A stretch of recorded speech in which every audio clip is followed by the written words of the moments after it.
그리고 오랜만에 우리 성도님들과 함께 인사하도록 하겠습니다. 항상 건강하시고 강건하길 바랍니다.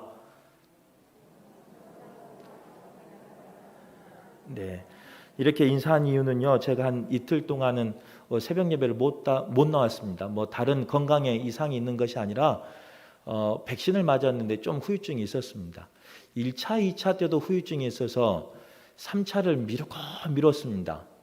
겁이 나서요. 주사도 겁이 나고 또 아플까 봐 겁이 나서 미루는데 필리핀 단기 선교 일정이 잡히다 보니까 더 이상 미룰 수가 없어서 맞았는데 조금 전날 좀 피곤한 상태에서 맞다 보니까 몸이 안 좋았던 것 같습니다. 우리 성도님들 양해해 주시고 걱정해 주셔서 감사한데 너무 걱정 안 하셔도 되고요. 몸 관리 잘 할 수 있도록 기도해 주시면 감사하겠습니다.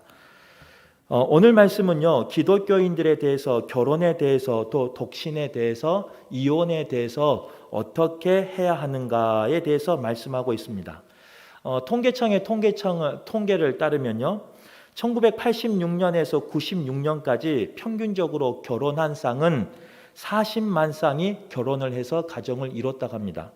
그리고 96년에는 최고치를 찍었는데요. 96년 한 해는 43만 4,911 가정이 결혼을 하고 아름다운 가정을 이뤘다고 해요. 그리고 97년부터 2015년까지는 약 30만 명의 가정이 결혼을 했고요. 2016년부터는요, 그 결혼한 숫자가 30만 명대에서 20만 명대로 떨어집니다.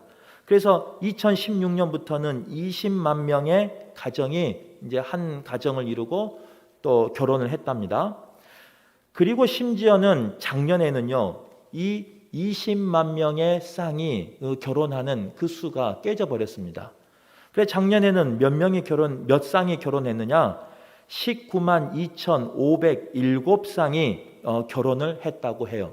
물론 작년에 코로나 영향도 있었고 또 여러 가지 인구 감소나 또 결혼에 대한 인식의 변화가 있었기에 그런 결과가 나올 수 있지만 20만 쌍의 그 결혼 그 숫자가 깨졌다는 것은요, 가히 충격적이지 않을 수 없습니다. 그리고 2012년부터는요, 평균적으로 이혼의 가정 수가요 11만 명에 이루었다고 합니다. 그리고 작년에는 2021년에는 이혼한 수가 10만 1,673건의 가정이 이혼을 했다고 합니다. 작년 기준으로만 보면 결혼한 숫자보다 50% 이상이 이혼을 한 경우에 속하고 말아요. 물론 그 이혼한 첫 번째 이유는 성격 차이라고 하고요. 경제적인 문제나 또 배우자의 외도의 문제가 그 이혼을 결정한 이유라고 합니다. 결혼하기 전에는 성격이 다른 것이 그 사람과 결혼하는 이유였습니다. 내게 부족한 모습이 그 사람을 통하여 메꿔질 수 있다는 그 소망을 가지고 또한 나와 전혀 다른 그 성격이 나에게 도움이 되며 또 한 가정을 이루는데 귀한 밑거름이 된다는 이유만으로 성격이 다른 것이 결혼의 조건 이유 중 하나였습니다. 그런데 막상 결혼해 보니까요, 성격이 다르다는 것을 극복하지 못하는 가정이 너무 많다는 거예요. 매해 성격의 그 다름 때문에 극복하지 못하는, 그래서 무려 작년에는 반 이상이 성격 차이 때문에 결혼을 포기할 수밖에 없는 상황이 지금 우리의 상황이라는 겁니다. 이만큼 우리의 사회는, 우리의 교회는 결혼과 독신과 이혼의 문제에 봉착하고 있다는 것을 오늘 말씀을 통해서 우리는 알고 있다는 거예요. 바라기는 이 영적인 문제가, 이 삶의 문제가 과연 우리에게 어떻게 해석해야 되는지, 그리고 그 가운데 하나님께서 사도 바울을 통해서 우리에게 원하시는 것이 무엇인지 오늘 말씀을 듣고 깨달아 아는 우리 모두가 되길 간절히 바라겠습니다. 우리가 그동안 묵상했던 고린도 전서의 말씀은 크게 두 부분으로 나눌 수 있습니다. 1장부터 6장까지의 말씀은 사도 바울에게 들렸던 고린도 교회의 소문에 대한 이야기예요.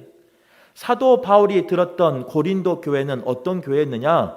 분쟁이 있었고 교회 안에서 음행을 행하는 그 일 때문에, 또 파당을 나누는 일 때문에 문제가 있다는 것을 사도 바울은 들었습니다. 그래서 고린도전서 1장부터 6장까지는 그 소문을 가지고 사도 바울이 분쟁에 대해서, 교회 안에서의 음행에 대해서, 교회 안에서 파당을 나누는 것에 대해서 바울이 직접 권면하여 쓴 글이 1장부터 6장까지의 글입니다. 그리고 오늘 저녁부터 보는요, 고린도전서 7장부터 16장까지의 말씀은 고린도 교회에서 질문을 했어요. 사도 바울에게, 지도자에게.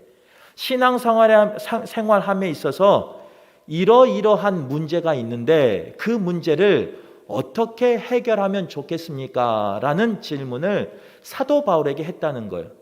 그 사도 바울에게 한 질문을 이제 고린도전서 7장부터 16장까지는 은사에 대해서, 결혼에 대해서, 또한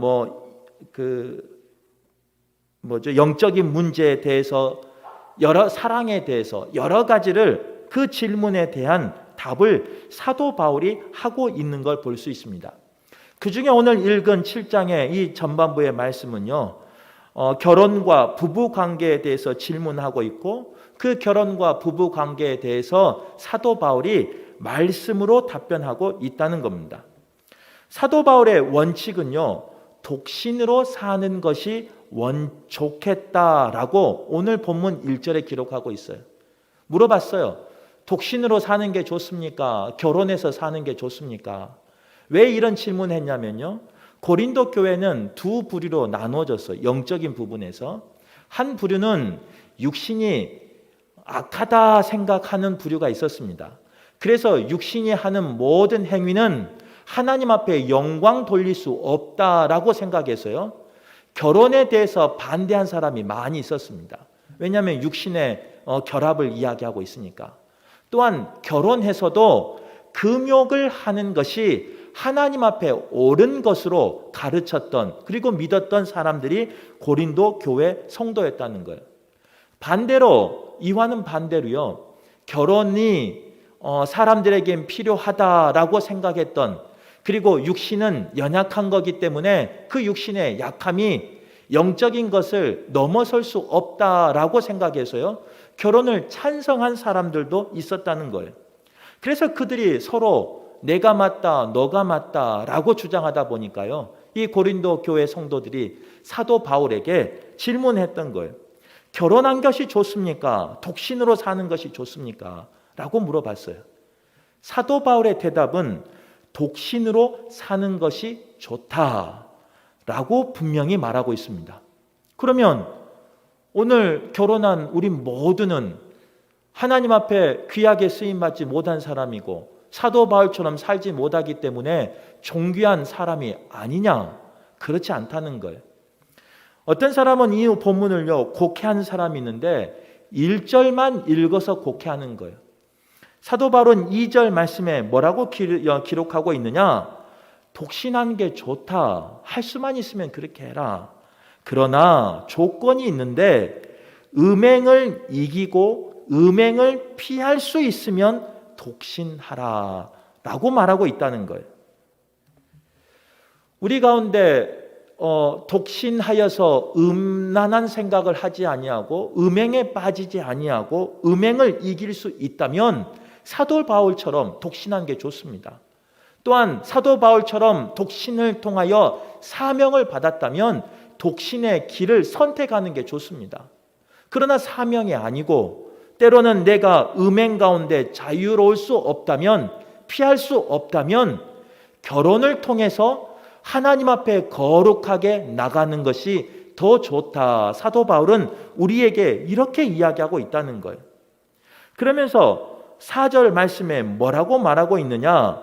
결혼한 사람은 자신이 아니라 그 배우자의 것임을 명심하라. 이렇게 말하면서요, 내가 누구를 위해서 살아야 하는가? 오늘 본문 4절에 기록하고 있다는 거예요.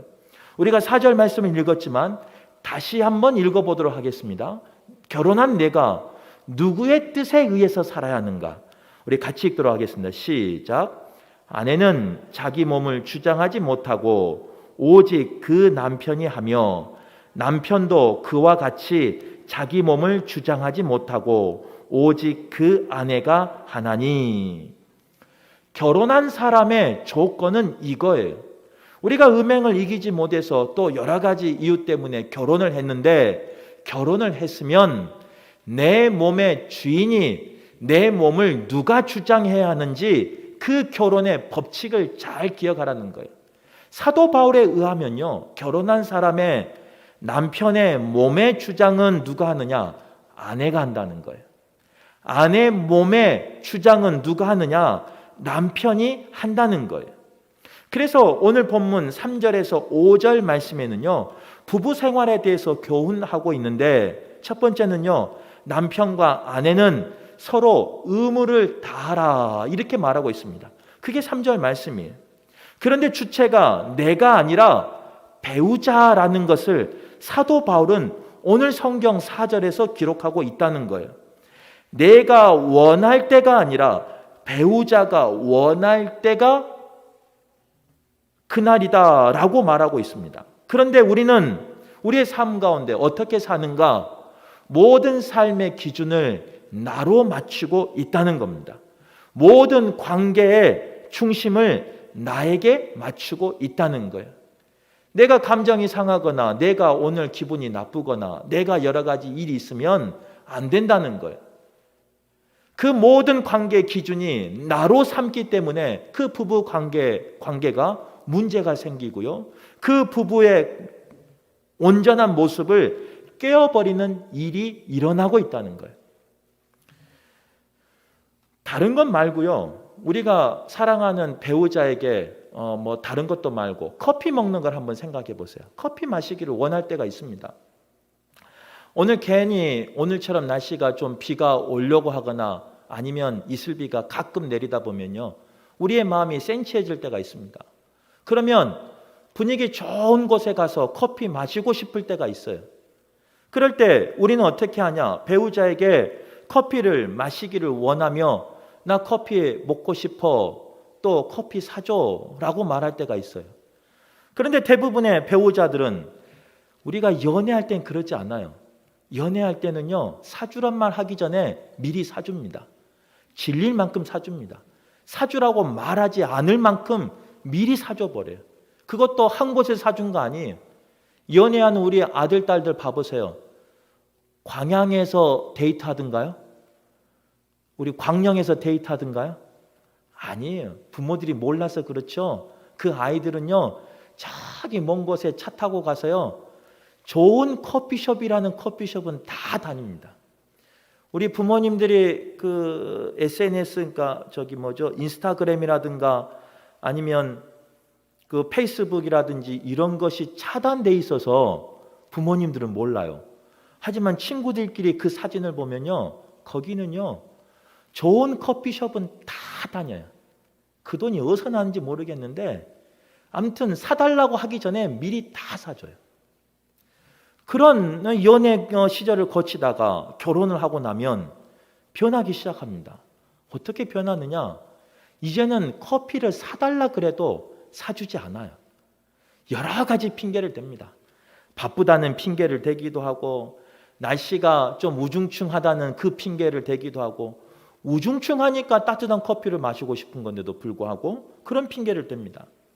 또한 금요 기도에 가야 된다는, 예배 드려야 된다는 여러 가지 핑계를 대면서요, 우리는 그 배우자의 그 요청을 거절할 때가 있다는 거예요. 그런데 적어도 오늘 말씀에 의하면요, 커피뿐만 아니라 부부간의 모든 관계에서 어떻게 행하기를 원하고 계시느냐? 하나님은 사도 바울을 통해서 고린도 교회 그 질문에 어떻게 답하고 있느냐? 커피를 먹느냐 안 먹느냐의 주권은 누구에게 있느냐? 배우자에게 있다는 거예요. 그래서 배우자에게 커피 사줘, 배우자가 그렇게 말하면 그냥 사주면 되는 거예요. 배우자가 원하면, 오늘 말씀에 의하면 좋은 부부 관계가 되기 위해선 그 배우자의 말을 따르라 이렇게 말하고 있는 거예요. 오늘 이렇게 설교하면 이제 가시면서 우리 여성분들이나 아니면 우리 남성분들이 나 커피 사줘 라고 말하신 분 있을 겁니다. 그러면서 사주신 분들은 감사하게 먹기도 하고 안 사줘, 못 사줘, 안 돼 라고 말하시면 왜 목사님 말에, 왜 하나님의 말씀에 거역해 하면서 그렇게 이야기한 분도 있을 겁니다. 하지만 분명히 알아야 돼요. 우리의 부부 관계는요, 가정생활은 혼자만의 그 생각으로, 혼자만의 삶으로 이루어지는 게 아니, 행복한 가정을 이루기 위해선 어떻게 해야 되느냐? 누군가 희생해야 되는데 그 누군가가 누구냐면요, 배우자라는 거예요. 혹 남편이 아내인 나에게 요청을 한다면요, 아내인 내가 희생할 수 있기를 바랍니다. 또 반대로 아내인 우리 배우자가 남편에게 요청한다면 우리 남편들은 모든 일을 제쳐 나서라도 우리 아내의 말을 희생하며 그 아내의 말을 따를 수 있기를 간절히 바랍니다. 그래야 오늘 말씀처럼요, 행복한 가정을 이룰 수 있는 거예요. 5월이 가정의 달이라고 수없이 이제 들을 거예요. 목사님 말씀한 것지만 꼭 그만하니까 더 하고 싶어서 그런데 5월은 가정의 달이에요. 아름다운 가정을 이루기 위해선, 행복한 가정을 이루기 위해선 그냥 되는 게 아니, 배우자인 내가, 상대인 내가, 남인 내가 상대인 그 배우자에게 순종하며 나아갈 때, 때로는 희생하며 나아갈 때, 때로는 헌신하며 나아갈 때 그 모든 행복을 이룰 수 있는 겁니다. 바라기는 오늘 예배하는 모든 분들이 적어도 오늘 하루만큼은, 적어도 5월 한 달만큼은 희생하며 나가는 우리 성도들 되시길 간절히 바라겠습니다. 또 5절 말씀해 보면요, 서로 분방하지 말라 이렇게 권면하고 있다는 거예요. 하지만 분방할 수 있는, 방을 따로 쓸 수 있는 그런 기회가 있다는 거예요. 언제냐? 기도할 때, 하나님 앞에 나아갈 때, 하나님 앞에 기도하며 간절히 나아갈 때 방을 따로 쓸 수 있는데, 그것도 자기 마음대로 쓰는 게 아니에요. 자기 마음대로 내가 기도 시간을 이렇게 정했으니까 내가 기도하는 동안은 서로 각 방을 써 라고 말할 수 있는 게 아니에요. 기도할 때조차도 합의하고 그것도 잠시 분방할 수 있는 거예요. 365일 중에 잠시 기도할 때 합의한 상태에서 방을 각자 쓸 수 있는 거예요. 그런데 그 이유를, 왜 이렇게 분방하지 말아야 할 이유를 뭐라고 말하고 있느냐? 5절 이하에서는요, 사탄의 시험에 빠지지 않게 하기 위해서. 여러분, 기도하는 것이 사탄을 이기기 위해서 기도합니까? 사탄에게 지기 위해서 기도합니까? 사탄에게 이기기 위해서 기도하는 거 아니에요? 우리가 교회 일을 할 때도, 교회에서 헌신할 때도 하나님 앞에 헌신하며 하나님이 주신 사명을 감당하기 위해서 우리가 헌신하는 것 아닙니까? 열심히 일하는 것 아니에요? 그런데 자칫 잘못하면 그 기도하는 시간이, 그 헌신하는 시간이 사탄에게 틈을 주는 시간일 수 있다는 거예요. 우리는 속아요. 하나님의 일을 하기 위해 늘 경건하다고 속아요. 하나님의 일을 하고 있기에 우리는 거룩하다고 속아요. 절대 아니에요. 말씀을 전하는 목사가 거룩합니까? 새 가족이 없으니까 솔직히 말해도 돼요. 거룩해요?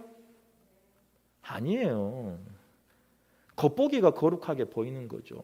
속은 뭐가 들어있는지 몰라요.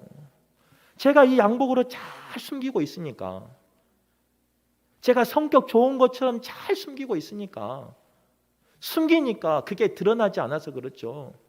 이 속에는요, 모든 사람이 가지고 있는 그 모든 욕심을 다 가지고 있습니다. 정욕도 가지고 있고, 물질에 대한 욕심도 가지고 있고, 권력에 대한 욕심도 가지고 있고요, 자리에 대한, 위치에 대한 욕심도 가지고 있어요. 어찌 그런 사람이 거룩하다고 말할 수 있어요? 우리 성도님들이 그렇게 봐주시니까 그런 것처럼 보이는 거지 절대 그런 거 아니에요. 성도님들이 그렇게 말하고 주의 말씀을 전하니까 내가 거룩한 길을 가고 있다고 착각할 때가 있어요. 내가 기도하고 있으니까, 내가 하나님 앞에 무릎 꿇고 있으니까, 내가 하나님 앞에 각방을 쓰면서 하나님의 말씀을 준비하며 하나님 앞에 거룩히 나가고 있으니까 내가 거룩하다고 속고 있어요. 그렇지 않다는 거예요. 때로는 기도하고 있을 때도, 때로는 주의 길을 가고 있음에도 불구하고, 때로는 주의 사명을 감당하고 있음에도 불구하고 그 가운데 사탄이 틈탈 수 있다는 거예요. 그 가운데 사탄이 역사할 수 있다는 거예요. 그래서 오늘 말씀은 특별히 그 음행에 대해서요, 각방 쓰는 것을 원치 않고 있다는 거예요. 목회자가 말씀을 전하려고, 목회자가 기도하려고, 목회자가 하나님의 사역을 하려고 각방을 쓴다? 좋은 것처럼 보일 수 있어요. 거룩한 것처럼 보일 수 있어요. 야, 우리 목사님 틀리게 보일 수도 있어요. 그러나 그것은 자칫 잘못하면요, 사탄에게 틈을 주는 거예요. 사탄은 그런 목회자를 가만두지 않습니다. 그런 목회자를 내버려 두지 않습니다. 사역하니라고 가정을 내팽개치고, 사역하니라고 가정 가운데 헌신하지 못하고, 사역하니라고 아내에게 잘하지 못하는 그 목회자를 그냥 두지 않아요. 그 눈이 변해버려요. 아내에게 씌워졌던 콩깍지가요, 벗겨지기 시작해요. 기도하지만 그 콩깍지가 벗겨져 버려요. 헌신하지만 그 콩깍지가 벗겨져 버려요. 그러면 누구에게 콩깍지가 씌이냐? 주일에도 말씀 나누겠지만 아내가 아닌 다른 여자에게 콩깍지가 씌어요. 성도들 이야기하는 게 아니에요. 목회자가 그런다니까요. 그렇게 된다니까요. 한순간이라니까요. 그래서 오늘 말씀은요, 서로 분방하지 말라 이렇게 권면하고 있는 거예요. 사탄이 틈타지 못하도록 아내된 자가 남편을 지키고 남편된 자가 아내를 지키라 이렇게 말하고 있는 거예요. 거꾸로 말해보면요, 방을 따로 쓴다는 것은 어떻게 보면 편할 수 있습니다. 우리 방을 같이 쓰다 보면, 이 젊을 때야 방을 같이 쓰면 결혼하기 전에는, 아니면 사귈 때는 어떻게 해서든지 속여서라도, 부모를 속여서라도, 상대를 속여서라도 버스가 있는데도 없다고 하고, 일부러 그 차 끊기는 곳을, 그 무인도 섬을 쫓아다니면서 그렇게 어떻게 해서든지 한번 손 한번 만지려고 그러잖아요. 그런데 이게 시간이 지나고 내 눈에 있는 콩깍지가 벗겨지면요, 내 옆에 있는 사랑하는 남편도 아내도 옆에 자는 게 싫어요. 그럴 때가 있대요. 아직은 제가 콩깍지가 씌어서 모르는데 그럴 때가 온대요. 옆에서 침대에서 그냥 꿀렁꿀렁하면요, 움직이면요, 꿀렁꿀렁해서 잠을 못 잔대요. 그래서 그냥 발로 팍 차서, 없는 분들은 속이 있어요. 팍 차고 싶을 때가 한두 번이 아니대요. 그런 때가 온대요. 그런데 중요한 것은 그렇게 따로 쓰는 것이 편할 수 있지만 그 편안함이 사탄에게 틈을 주는 것일 수 있다는 것을 기억할 수 있기를 바라요.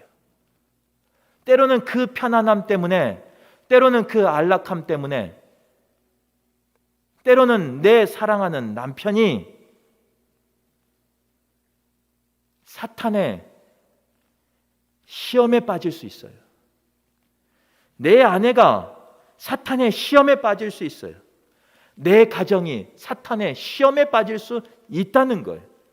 그래서 사탄에게 틈을 주지 않기 위해서는 때로는 불편해요. 때로는 내 마음대로 하지 못해요. 때로는 그 이불 하나 쓰는 게 얼마나 힘들어요. 하지만 그 모든 것이 내 남편을 지키는 일이라는 것을 기억하기를 바라요. 내 아내를 지키는 일이라는 걸 기억하기를 바라요. 내 가정을 지키는 일이라는 것을 기억하는 우리 모두가 될 수 있기를 간절히 바랍니다. 그런 불편함이 있어도 왜 분방하지 말아라, 왜 이것이 사탄에게 틈을 주는 것인지, 사탄의 시험에 빠지는 것인지 우리는 기억할 수 있기를 간절히 바랍니다. 특별히 우리 목회자가 그런 일 없기를 간절히 바랍니다. 저도 마찬가지고요. 모두가 마찬가지예요. 아내 외에는 절대로 콩깍지가 씌는 일이 없도록 우리 성도들이 기도하시기를 바라요. 왜 그러느냐? 그 영성은요, 흘러내려가요. 영성은 혼자만 누리는 게 아니에요. 그 음란한 영성은, 그 음행의 영성은요, 흘러내려가요. 그래서 거룩해야 돼요. 그래서 정결해야 돼요. 그래서 끊어버려야 돼요. 하나님은 우리를 사랑하십니다. 분명히 사랑하셔요. 그래서 하나님은요, 그런 잘못된 길을 갈 때 분명히 말씀하셔요. 내가 깨닫도록 말씀하셔요. 정확히 이것이 잘못된 길이라는 것을 알게끔 하나님은 말씀하셔요. 그런데도 불구하고 이 음행이라는 죄는요, 이 죄의 특징은 뭐냐면 알면서도 끊어버리기가 힘들어요. 알면서도 돌이키기가 힘들어요. 그래서 오늘 말씀에 남편은 아내에게, 아내는 남편에게 다하라라고 말하고 있는 거예요. 가정에서 그 모든 충족이 되지 않을 때는 어느 누구도 그곳에서 자유할 수가 없어요. 어느 누구도 그곳에서 넘어지지 않을 수가 없어요. 목회자가 흔들려 버리면 어떻게 되는 줄 아세요? 교회가 분란이 생깁니다. 일이 나눠지고 저리 나눠지고. 아마 우리 교회 성도님들은 뭐 이웃교를 통해서 알든 뭐 잘 아실 거예요. 그러기에 기도하셔야 된다는 거예요. 그러기에 목회자뿐만 아니라 우리 성도들 모두가 다 아름다운 가정을 지키기 위해서 힘쓰셔야 된다는 거예요. 누가 힘쓰냐? 남편이 힘쓰는 게 아니에요. 아내가 힘쓰는 게 아니에요. 목회자가, 성도가 힘쓰는 게 아니에요.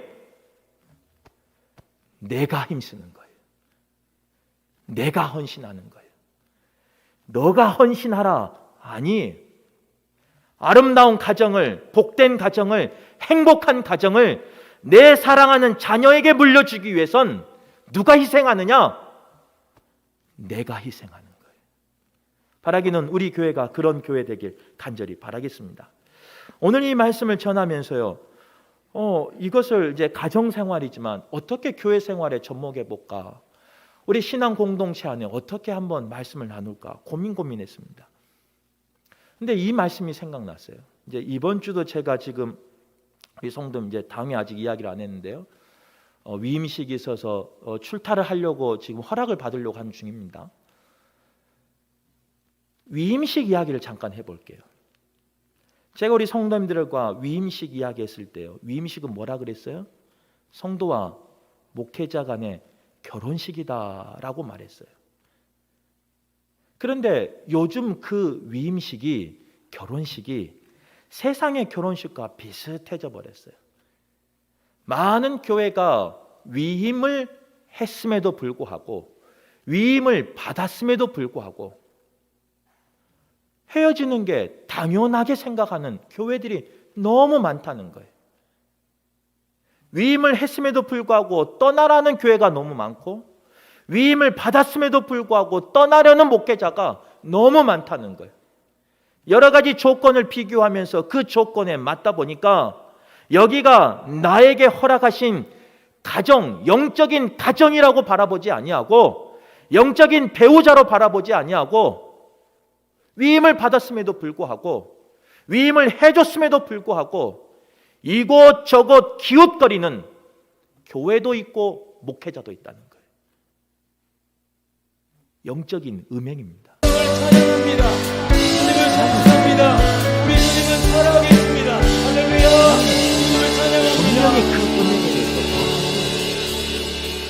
말씀을 통해서 가르쳤는데도 불구하고 그 말씀에 대해서 깨닫지 못한다면 하나님은 그 영적인 음행한 교회를, 영적으로 음행한 그 목회자를 분명히 멸하십니다.